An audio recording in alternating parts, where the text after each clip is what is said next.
Jireenyi si maleen tolu jiraachuun jiru tolchita.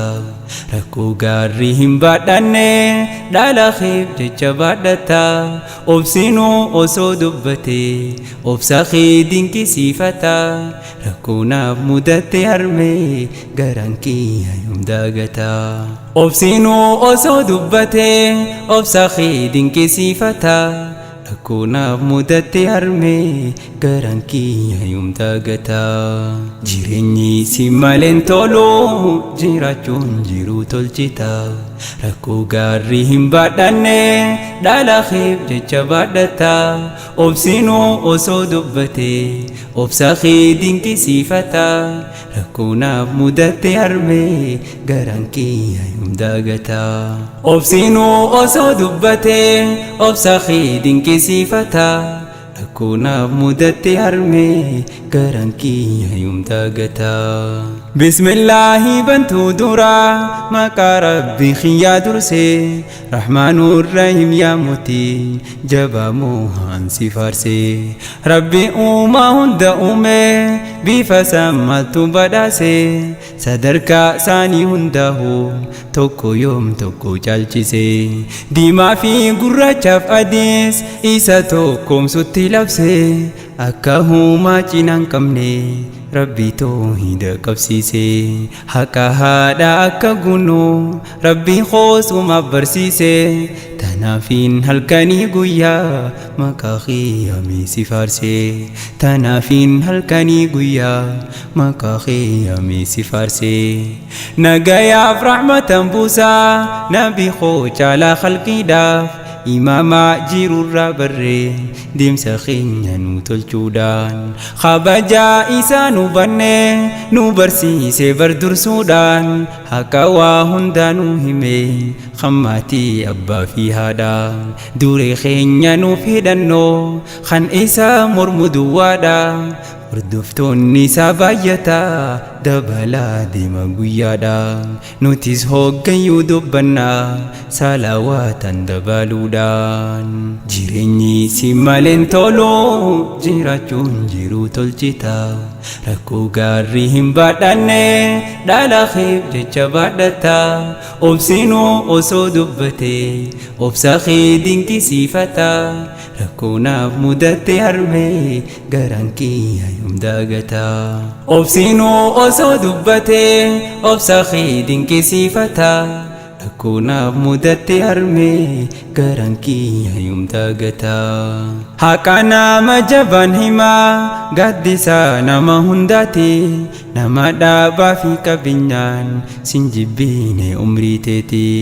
Duskannoo yoomuu raafamne kan tokko amalli isaati.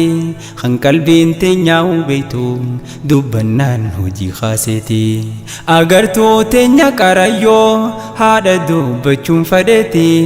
Harmee maaltu waa madaala galatoon fannoo sogguuti. Galatoomii jechuuf deema dhufee haadiyyaa haadhaati. Harmee maaltu waa madaala galatoon fannoo sogguuti.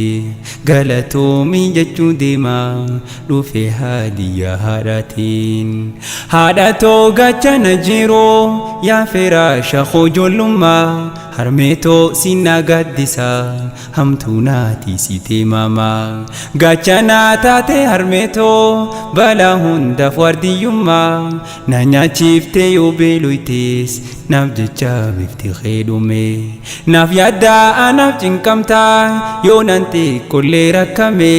Gammachuu tiyya gammadda yoo fuulli kiyya siif hime. Haqa kee galchuun danda'u hedduu naaf ulfaadhu harme. Gammachuu tiyya gammadda yoo fuulli kiyya siif hime. Haqa kee galchuun danda'u hedduu naaf ulfaadhu harme. Jireenyi si maleen tolu jiraachuun jiru tolchita. Rakkoo gaarii hin baadhanne dhaala keef jecha baadhata. Obsinuu osoo dubbate obsa kee dinqisiifata. Rakkoo naaf mudatte harme garaan kiyya yoom daagata. Obsinuu osoo dubbate obsa kee dinqisiifata. rakkonaaf mudatti harmee garan kiyya yoom dagataa. Waa'een kee jecha koo olee harmeetoo yaa gaarii namaa bakka guddoo naaf hawwitaa guddisaa yaaf cinqamaa.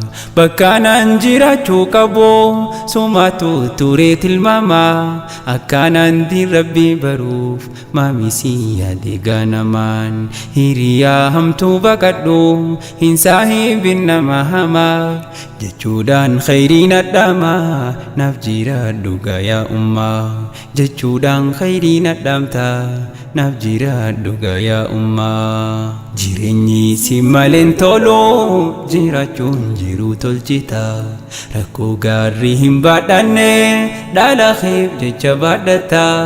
Obsinuu osoo dubbate obsa kee dinqisiifata rakkonaaf mudatte harmee garan kiyya yoom dagataa.